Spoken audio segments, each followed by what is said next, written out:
नमस्कार दोस्तों, स्वागत है हमारे YouTube चैनल मार्गदर्शन क्लासेस में। दोस्तों, आज हम लोग एनसीईआरटी नोट्स एनसीईआरटी सीरीज के तहत आज हम लोग देखेंगे वर्ग 6 का इतिहास का पाठ संख्या 6 नए प्रश्न नए विचार। दोस्तों, ये वीडियो आप लोगों के लिए बड़ा ही महत्वपूर्ण होने वाला है। अगर आप सीटेट की तैयारी कर रहे हैं और किसी भी प्रतियोगिता परीक्षा की तैयारी कर रहे हैं, NCERT book, notes, one liner एवं एनसीईआरटी बुक के मुख्य बातों का अध्ययन करना चाहते हैं तो हमारा ये वीडियो आपके लिए बड़ा ही महत्वपूर्ण होने वाला है।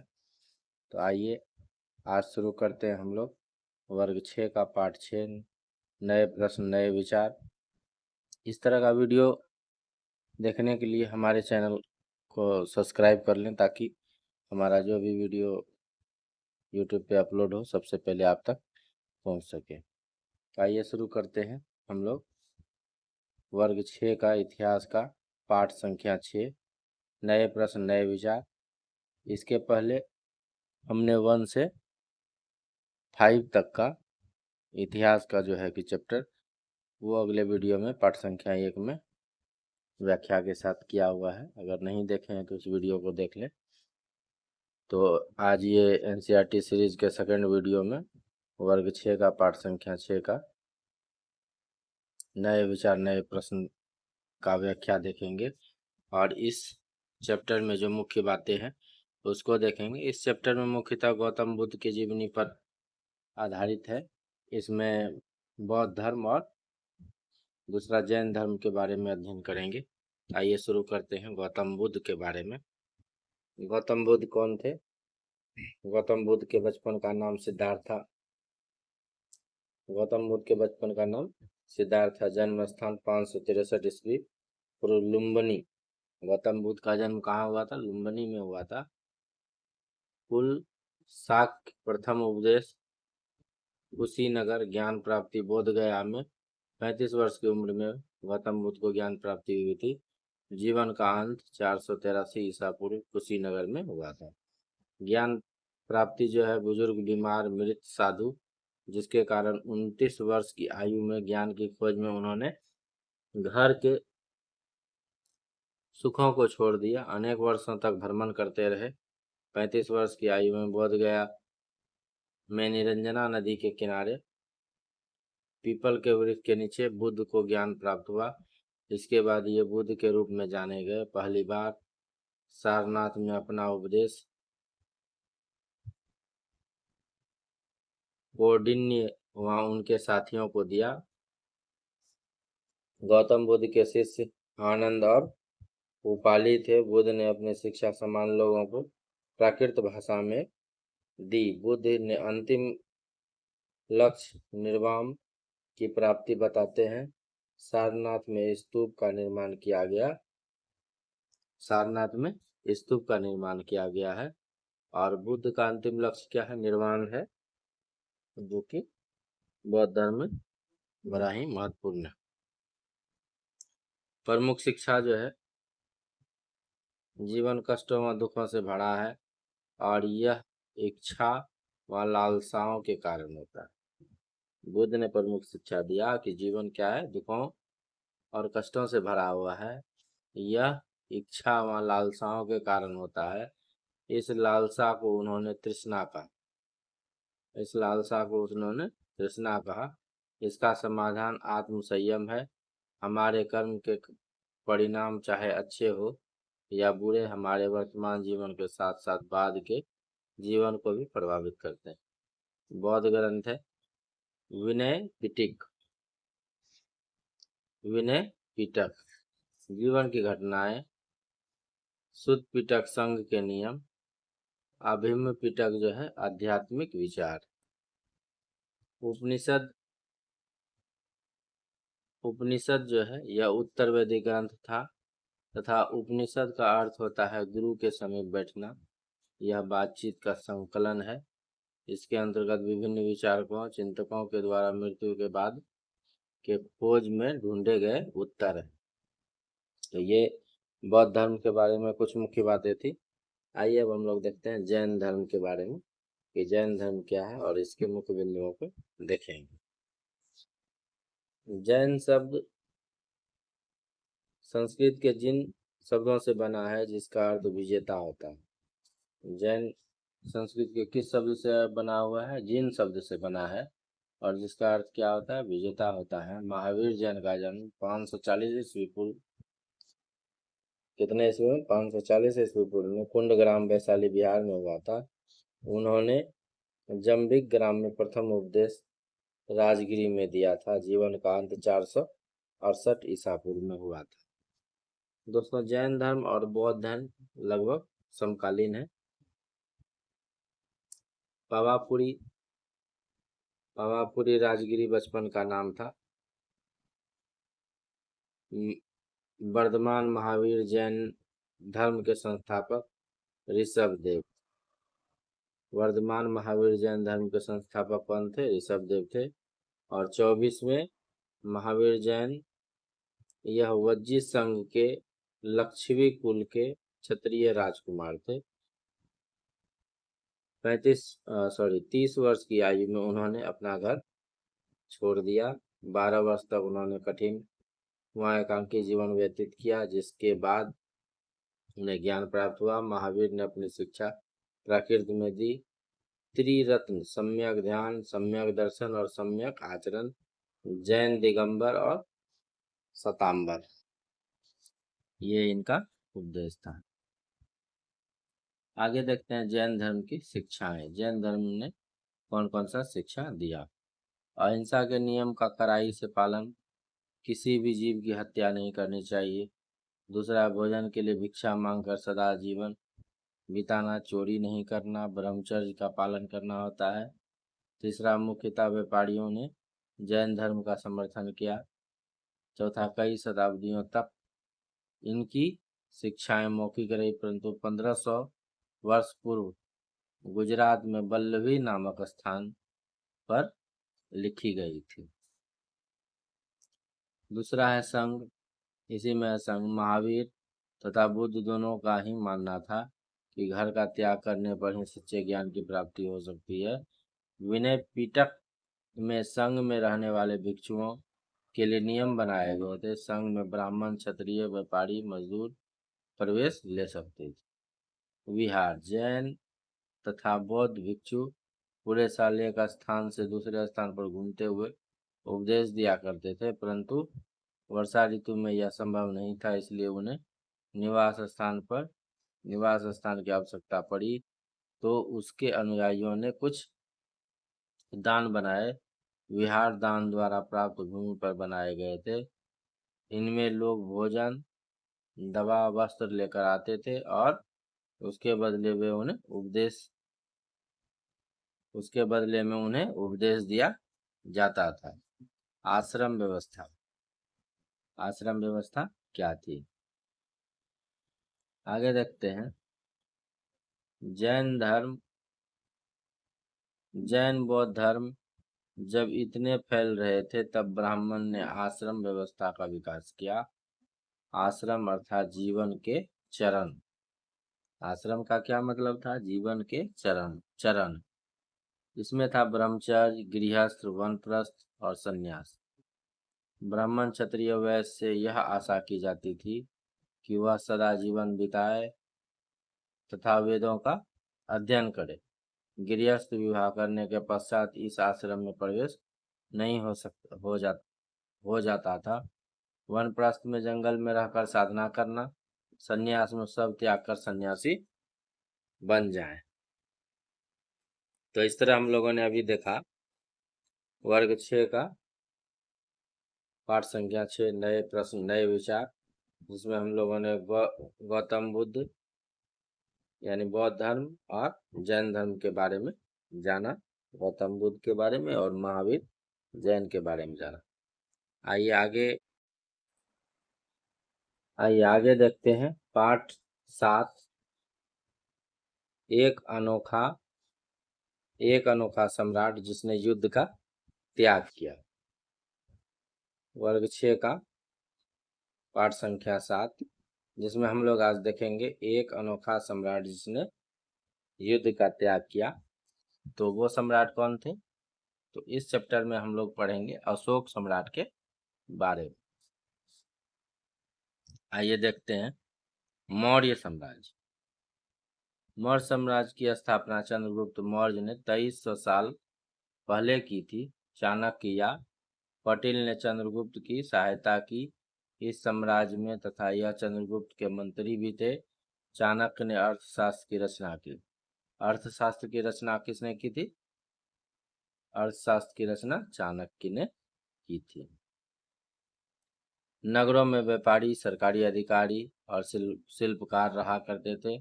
गांव में किसान, पशुपालक थे।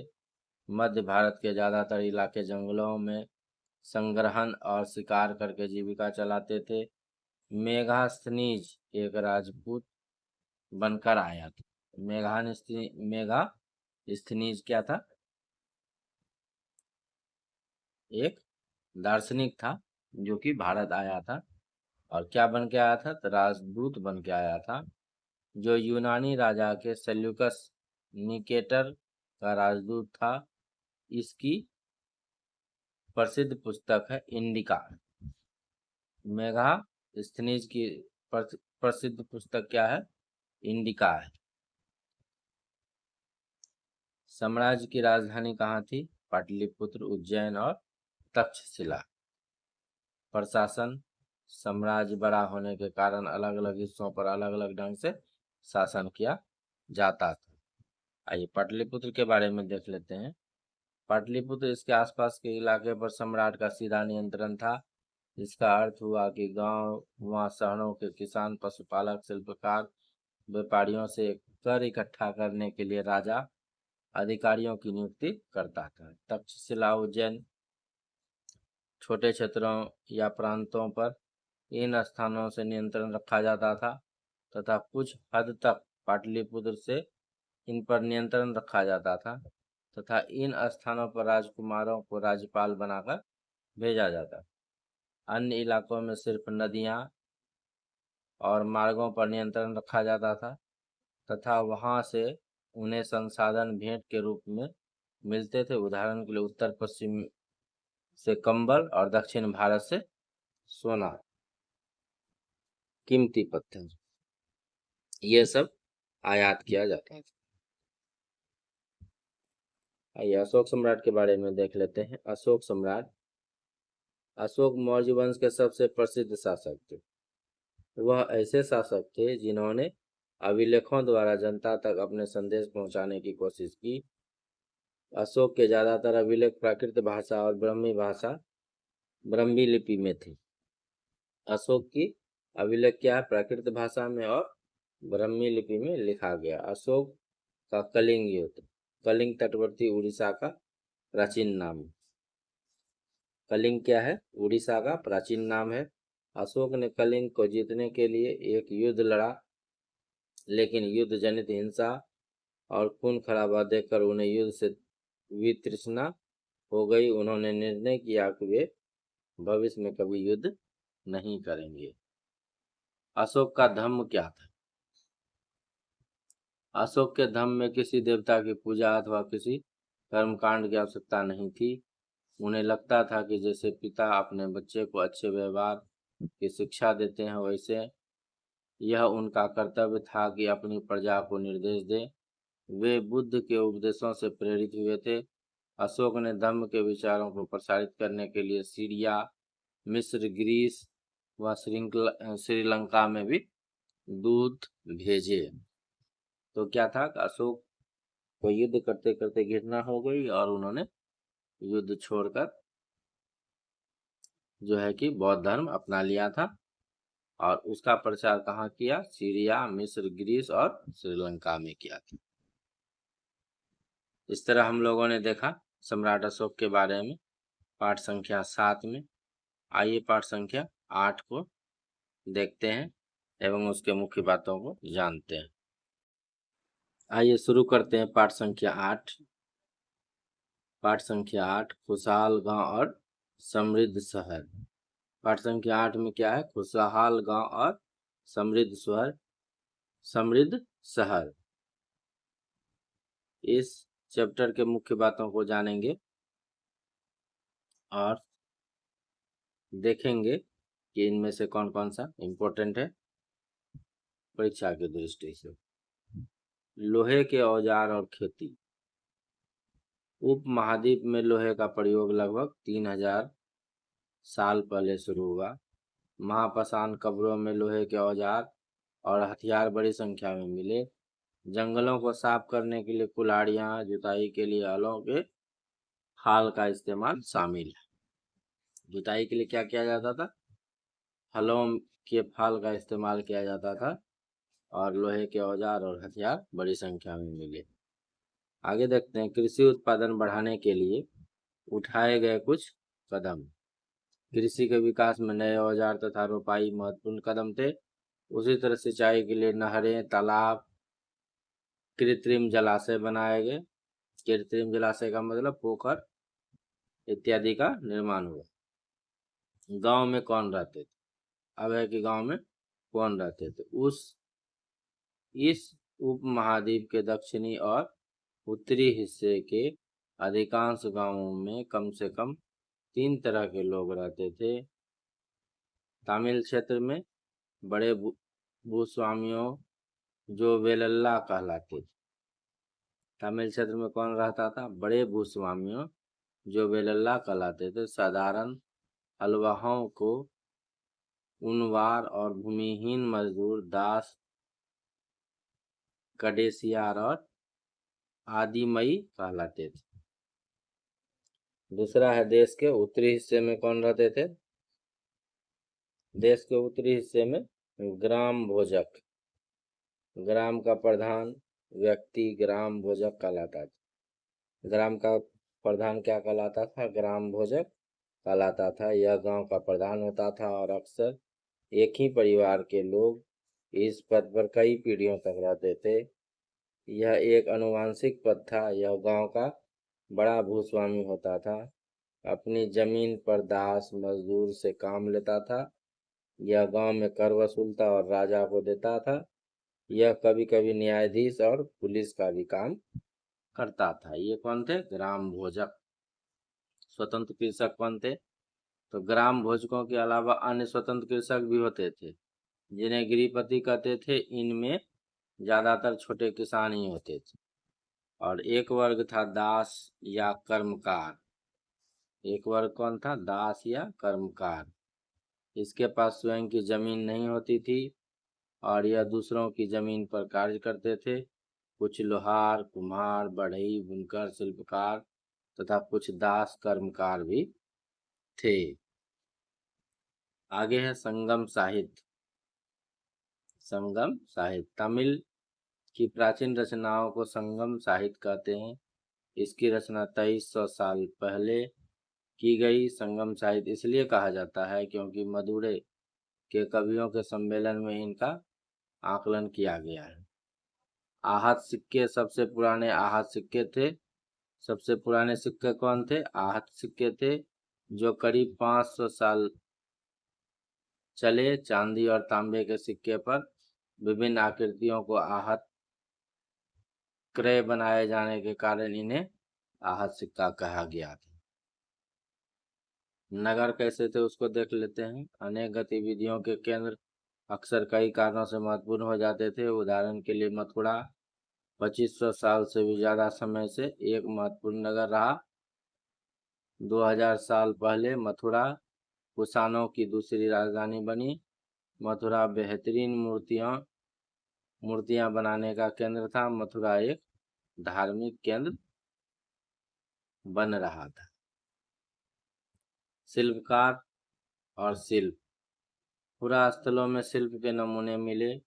इनमें मिट्टी के बहुत से पतले और सुंदर बर्तन मिले जिन्हें उत्तरी काले चमकीले पात्र कहा जाता है क्योंकि ये ज्यादातर उपमहाद्वीप के ऊपरी भाग में मिले हैं। अनेक शिल्पकार तथा व्यापारी अपने अपने संघ बनाने लगे थे जिन्हें श्रेणी कहते थे। अनेक शिल्पकार और व्यापारी क्या करते थे? संघ बनाने लगे थे और उनको हम लोग क्या कह रहे थे? श्रेणी कहा जा रहा था। काम प्रशिक्षण देना, कच्चा माल उपलब्ध कराना, मेल का वितरण करना था। ये काम किसका था? शिल्प और शिल्पकार का था। आगे है सूक्ष्म निरीक्षण। अरिकामेडु यानी पांडुचेरी 2200 से 1900 साल पहले एक पत्तन था। यहाँ दूर दूर से आए जहाजों से सामान उतारे जाते थे। इस स्थान से भूमध्य सागरीय एफोरा जैसे पात्र मिले। इनमें तेल या शराब जैसे तरल रखे जाते थे। एफोरा में क्या रखा जाता था? एफोरा में क्या रखा जाता था? तेल या शराब रखा जाता था। तो इस तरह हम लोगों ने पाठ संख्या 8 के मुख्य बातों को देखा। आइए आगे देखते हैं पाठ संख्या 9। आइए आगे देखते हैं पाठ 9 व्यापारी, राज्य और तीर्थ यात्री। पाठ 9 में क्या है? व्यापारी, राज्य और तीर्थ यात्री। तो व्यापारी राज्य कौन कौन से थे और तीर्थ यात्री वहाँ कौन कौन से आए? व्यापार और व्यापारियों के बीच में जानकारी। दक्षिण भारत सोना, मसाले, काली मिर्च तथा कीमती पत्थरों के लिए प्रसिद्ध था। काली मिर्च की रोमन साम्राज्य में इतनी मांग थी कि ऐसे काले सोने के नाम से बुलाते थे। व्यापारी इन सामानों को समुद्री जहाजों और सड़कों के रास्ते रोम पहुंचाते थे। दक्षिण भारत में ऐसे अनेक रोमन सोने के सिक्के मिले। रोम में व्यापार चल रहा था। व्यापारियों ने कई समुद्री रास्ते खोज निकाले। इनमें से कुछ समुद्र के किनारे चलते, कुछ अरब सागर और बंगाल की खाड़ी पर पार करते थे। अफ्रीका या अरब के पूर्वी तट से इस उपमहाद्वीप के पश्चिमी तट पर पहुंचना चाहते थे तो दक्षिणी पश्चिमी मानसून के साथ चलना पसंद करते थे। समुद्र तटों से लगे। दूसरा राज्य, इस उपमहाद्वीप के दक्षिणी भाग में बड़ा तटीय प्रदेश है। इनमें बहुत से पहाड़, पठार और नदी के मैदान है। नदियों के मैदानी इलाकों में कावेरी का मैदान सबसे उपजाऊ है। आगे है संगम, मूवेंदार। तमिल शब्द जिसका अर्थ तीन मुखिया। तमिल का अर्थ क्या होता है? तीन मुखिया, चोल, चेर और पांड्य, जो करीब 2300 साल पहले दक्षिण भारत में काफी शक्तिशाली माने जाते थे। इन सब के दो दो सत्ता केंद्र थे। इनमें से एक तटीय हिस्से में और दूसरा अंदरूनी हिस्से में था। इस तरह 6 केंद्रों में से 2 बहुत महत्वपूर्ण थे। एक चोलों का पत्तन फुहार या कावेरी पट्टिनम, दूसरा पांड्यों की राजधानी मदुरै। ये मुखिया लोगों से नियमित क्रय के बजाय उपकारों की मांग करते थे। इसके लगभग 200 वर्षों बाद पश्चिम भारत में सातवाहन नामक राजवंश का प्रभाव बढ़ गया। सातवाहनों का सबसे प्रमुख राजा गौतमी पुत्र श्री सतकर्णी था। उसके बारे में हमें उसकी माँ गौतमी बलश्री द्वारा दान किए गए अभिलेख से पता चलता है। आगे है रेशम का मार्ग। रेशम का मार्ग कीमती चमकीले रंग और चिकनी मुलायम बनावट की वजह से रेशमी कपड़े अधिकांश समाज में बहुमूल्य माने जाते। रेशमी कपड़ा तैयार करना एक जटिल प्रक्रिया है। रेशम के कीड़े से कच्चा रेशम निकालकर सूत कटाई और फिर उससे कपड़ा बना जाता है।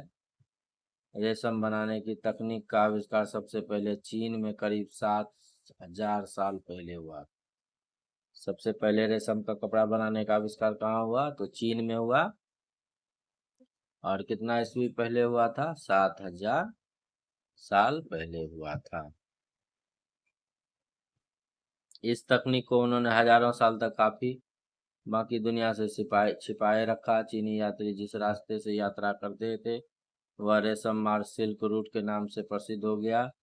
चीनी शासक ईरान और पश्चिमी एशिया के शासकों को उपहार के तौर पर रेशमी कपड़े बेचते थे। 2000 साल पहले रोम को रोम के शासकों और धनी लोगों के बीच रेशमी कपड़े पहनना एक फैशन बन गया। सिल्क रूट पर नियंत्रण रखने वाले शासकों में कुषाण थे।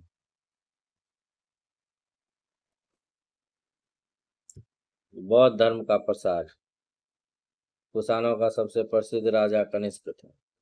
कुषाण का सबसे प्रसिद्ध राजा कौन था? कनिष्क था। उसने करीब 1900 साल पहले शासन किया।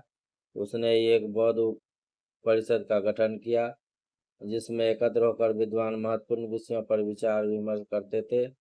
बुद्ध की जीवनी, बुद्ध चरित्र के रचनाकार कवि अश्वघोष कनिष्क के दरबार में रहते थे। अश्वघोष तथा अन्य बौद्ध विद्वानों ने अब संस्कृत में लिखना शुरू कर दिया। बौद्ध धर्म में महायान का विकास हुआ। बौद्ध धर्म में क्या हुआ? महायान का विकास हुआ। पहला मूर्तियों में बुद्ध की उपस्थिति, निर्वाण प्राप्ति को पेड़ की मूर्ति द्वारा दर्शाया जाता था। बुद्ध की प्रतिमाएं मथुरा और तक्षशिला में बनाई जाने लगी। दूसरा परिवर्तन बोधिसत्व में आस्था को लेकर आया। बोधिसत्व जो ज्ञान प्राप्ति के बाद एकांतवास करते हुए ध्यान साधना कर सकते थे, लेकिन वे लोगों को शिक्षा देने और मदद करने के लिए सांसारिक परिवेश में नहीं रहना ठीक समझने लगे। बौद्ध धर्म पूरे मध्य एशिया, चीन, कोरिया, जापान तक फैल गई। दक्षिण पूर्व की ओर श्रीलंका, म्यांमार, थाईलैंड, इंडोनेशिया तक फैल गई। तीर्थयात्री कौन थे? भारत की यात्रा पर आया चीनी बौद्ध तीर्थयात्री फाइसियान काफी प्रसिद्ध था। चीनी यात्री कौन था? फाइसियान, जो 1600 साल पहले आया। वैनसोंग 1400 साल पहले भारत आया था। उसके बाद इत्सिंग 50 साल पहले आया। सबसे पहले चीनी यात्री कौन आया? फाइसियान। उसके बाद कौन आया? वेनसांग। फाइसियान आया था 1600 साल पहले, वेनसांग आया 1400 साल पहले और उसके बाद इंसियांग आया 50 साल पहले। आगे है भक्ति की शुरुआत कब हुई? देवी देवताओं की पूजा का चलन शुरू हुआ जिससे हिंदू धर्म की प्रमुख पहचान बन गई। इसमें शिव, विष्णु और दुर्गा जैसी देवी देवता शामिल हैं। भक्ति मार्ग की चर्चा हिंदुओं के पवित्र ग्रंथ भगवत गीता में मिलता है। कहाँ मिलता है? भगवत गीता में मिलता है, जो हिंदू का महान ग्रंथ है।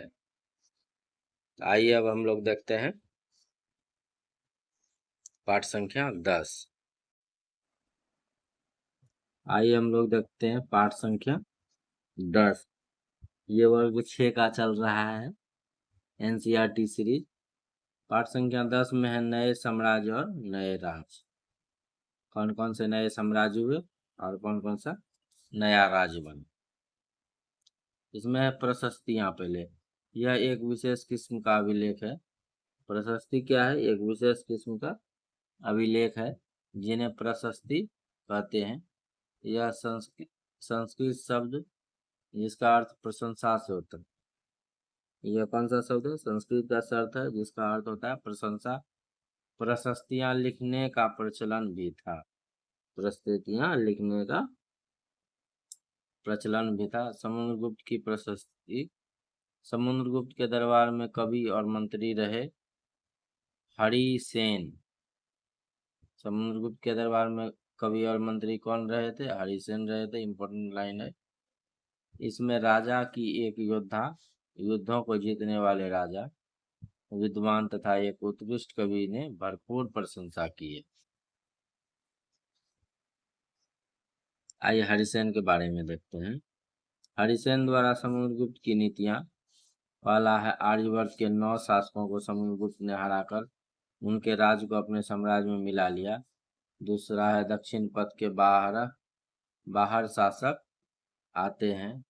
इन सब ने हरि जाने पर समुद्रगुप्त के सामने समर्पण किया था।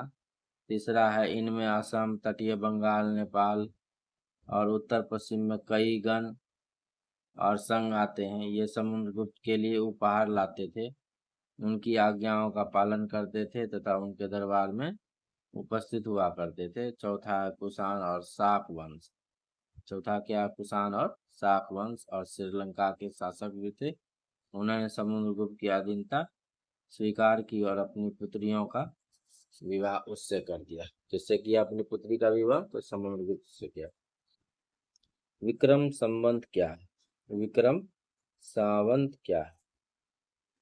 58 ईसा पूर्व में आरंभ होने वाले विक्रम संवत को गुप्त राजा चंद्रगुप्त द्वितीय के नाम से जोड़ा जाता है। ऐसा कहा जाता है कि उन्होंने शाकों पर विजय के प्रतीक के रूप में इस संवत की स्थापना की तथा विक्रमादित्य की उपाधि धारण की थी। आगे है वंशावलियां। अधिकांश प्रशस्तियों शासकों के पूर्वजों के बारे में ही बताती है। उनकी माँ कुमार देवी लिच्छविगण की थी और पिता चंद्रगुप्त गुप्त वंश के पहले शासक थे, जिन्होंने महाराजा धीराज जैसी बड़ी उपाधि धारण की। समुद्रगुप्त ने भी यह उपाधि धारण की थी। हर्षवर्धन और हर्षचरित, इसके बारे में देखते हैं। 1400 साल पहले हर्षवर्धन ने शासन किया। कितना साल पहले? 1400 साल पहले। उनके दरबारी कवि वानभट्ट थे। संस्कृत में उनकी जीवनी हर्षचरित लिखी है। इसमें हर्षवर्धन की वंशावली देते हुए उनके राजा बनने तक का वर्णन है। चीनी यात्री वेनसांग हर्ष के दरबार में रहे। चीनी यात्री वेनसांग कहाँ आए थे? हर्ष के दरबार में रहे। उन्होंने वहां जो कुछ देखा उसका विस्तृत वर्णन किया। चीनी यात्री हर्षवर्धन के दरबार में ही आए थे।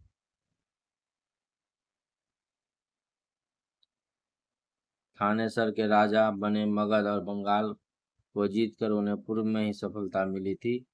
दक्कन की ओर बढ़ने की कोशिश की, तब चालुक्य नरेश पुलकेशिन द्वितीय ने उन्हें रोका।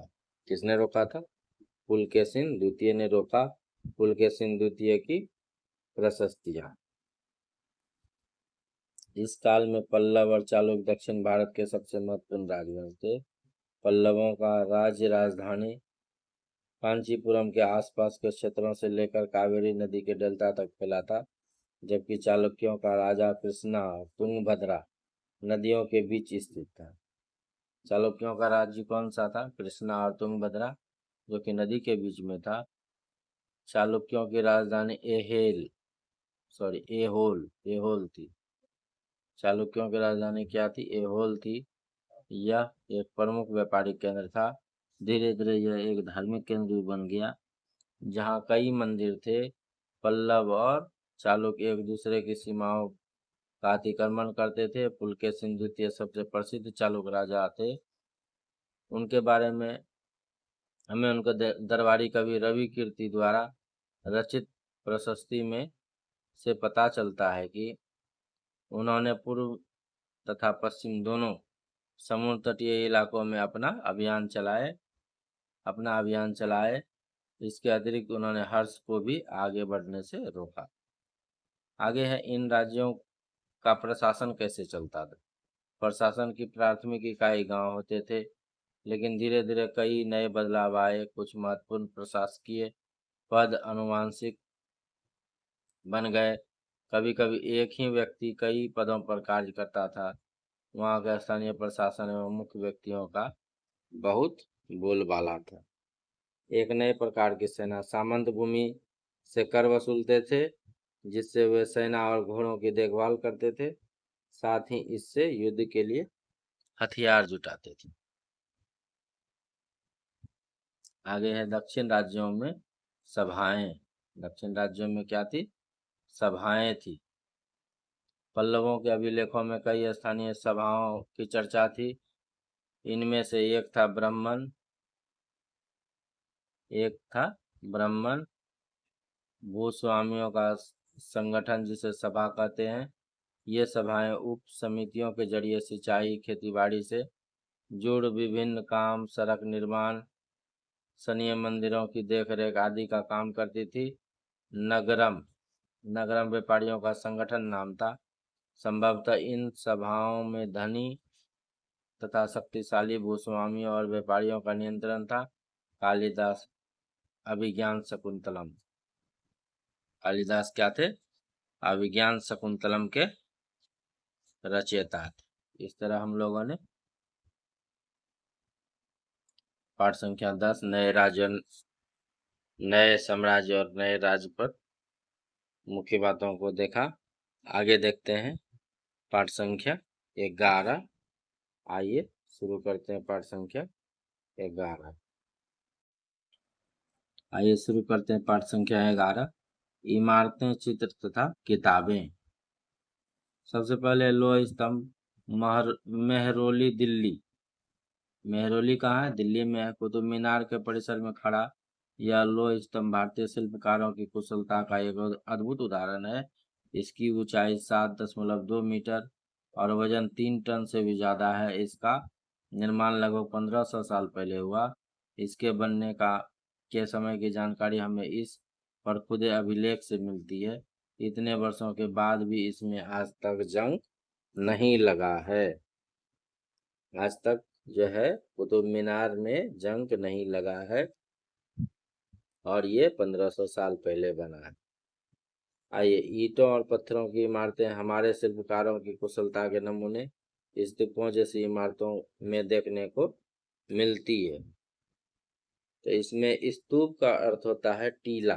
स्तूप का क्या अर्थ है? टीला। हालांकि स्तूप विभिन्न आकार के थे, कभी गोल या लंबे तो कभी बड़े या छोटे।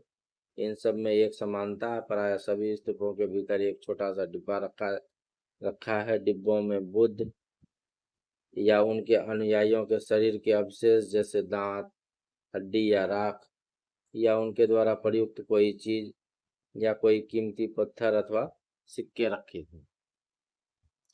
इसे धातु मंजूषा कहते हैं। प्रारंभिक स्तूप धातु मंजूषा के ऊपर रखा मिट्टी का टीला होता था। बाद के काल में उसे गुंबद नुमा ढांचे को तराशे हुए पत्थरों से ढक दिया गया। प्रायः स्तूपों के चारों ओर परिक्रमा करने के लिए एक वृत्ताकार पथ बना होता था, जिसे प्रदक्षिण पथ कहते हैं। इस रास्ते को रेलिंग से घेर दिया जाता था, जिसे हम लोग क्या कहते हैं? वेदिका। रेलिंग से घेरे हुए भाग को क्या कहते थे? वेदिका कहते थे। आइए देखते हैं सांची का स्तूप, मध्य प्रदेश। इस काल में कुछ आरंभिक हिंदू मंदिरों का भी निर्माण किया गया। मंदिरों में विष्णु, शिव तथा दुर्गा जैसी देवी देवताओं का पूजा होती थी। मंदिरों का सबसे महत्वपूर्ण भाग गर्भगृह होता था, जहाँ मुख्य देवी देवता की मूर्ति को रखा जाता था। पुरोहित भक्त पूजा करते थे। भीतरगांव जैसे मंदिरों में उसके ऊपर काफी ऊंचाई तक निर्माण किया जाता था, जिसे शिखर कहते थे। अधिकतर मंदिरों में मंडप नाम की जगह होती थी। यह एक सभागार होता था, यहाँ लोग इकट्ठा होते थे। महाबलीपुरम और ऐहोल मंदिर इसी का उदाहरण है। आगे है स्तूप और मंदिर किस तरह बनाए जाते थे। पहला, अच्छे किस्म के पत्थर ढककर शिलखंडों को खोद कर निकालना होता था। यहाँ पत्थरों को काट छांट कर तराशने के बाद खंभों, दीवारों और चौखटों, फर्शों तथा छतों का आकार दिया जाता था। मुश्किल सबके तैयार हो जाने पर सही जगहों पर उन्हें लगाना काफी मुश्किल काम था। बड़े बड़े पत्थरों को तराश कर उसमें गुंबदनुमा बनाया जाता था, फिर उसको जो है उठाकर दूसरे जगह पर लगाना बड़ा ही मुश्किल काम था। आइए देखते हैं पुस्तक की दुनिया। 1800 साल पहले एक प्रसिद्ध तमिल महाकाव्य शिलप्पदिकारम की रचना इंगालो नामक कवि ने की। पुरानी कहानियां। पुराण का शाब्दिक अर्थ है प्राचीन। पुराण का शाब्दिक अर्थ क्या है? प्राचीन। इसमें विष्णु, शिव, दुर्गा या पार्वती जैसे देवी देवताओं से जुड़ी कहानियां हैं। दो संस्कृत महाकाव्य महाभारत और रामायण लंबे अरसे से लोकप्रिय रहे हैं। पुराणों और महाभारतों दोनों को ही व्यास नाम के ऋषि ने शकीलता संकलित किया था। संस्कृत रामायण के लेखक वाल्मीकि माने जाते हैं। संस्कृत महाभारत का लेखक किसने किया? व्यास ने। और रामायण के लेखक कौन थे? वाल्मीकि थे। आइए विज्ञान की पुस्तक को देखते हैं। इसी समय गणितज्ञ खगोल शास्त्री आर्यभट्ट ने संस्कृत में आर्यभट्टियम नामक पुस्तक लिखी। इसमें उन्होंने लिखा कि दिन और रात पृथ्वी के अपनी धुरी पर चक्कर काटने की वजह से होते हैं, जबकि लगता है रोज सूर्य निकलता है और डूबता है। उन्होंने ग्रहण के बारे में भी एक वैज्ञानिक तर्क दिया। आर्यभट्ट ने क्या लिखा कि दिन और रात जो है पृथ्वी के अपनी धुरी पर चक्कर लगाने से होता है, लेकिन हम लोगों को क्या लगता है कि सूर्य रोज निकलता है और रोज डूबता है। इसका उन्होंने वैज्ञानिक प्रमाण भी दिया। शून्य। भारत के गणितज्ञों ने शून्य के लिए चिन्ह का आविष्कार किया। आयुर्वेद। प्राचीन भारत में आयुर्वेद के दो प्रसिद्ध चिकित्सक थे। चरक। पहला कौन था? चरक, जो चरक संहिता और द्विशास्त्र प्रथम द्वितीय शताब्दी ईस्वी में, और सुश्रुत संहिता में शिल्प चिकित्सा चौथी शताब्दी में लिखी गई है। तो इस तरह हम लोगों ने वर्ग 6 का पाठ संख्या 11 इमारतें एवं चित्र तथा किताबों के बारे में व्याख्या को सुना। तो इस तरह हमारा जो है कि एनसीईआरटी बुक वर्ग 6 का इतिहास का सारा चैप्टर का व्याख्या समाप्त होता है। तो इस तरह का वीडियो दोस्तों मैं लाता रहता हूँ। अगर आप भी किसी प्रतियोगिता परीक्षा की तैयारी कर रहे हैं या सीटेट की तैयारी कर रहे हैं, सेकंड पेपर एसएसटी की तैयारी कर रहे हैं, जिसमें 60 नंबर का जो है हिस्ट्री, ज्योग्राफी और पॉलिटी से रहता है। अगर आप इसकी तैयारी कर रहे हैं तो हमारे चैनल को सब्सक्राइब कर लें, ताकि मेरे द्वारा जो भी नोट्स यूट्यूब पर अपलोड किया जाएगा वो सबसे पहले आप तक नोटिफिकेशन पहुंच जाएगा और आपकी तैयारी बेहतर हो सकेगी। Thanks for watching video. बहुत बहुत धन्यवाद दोस्तों।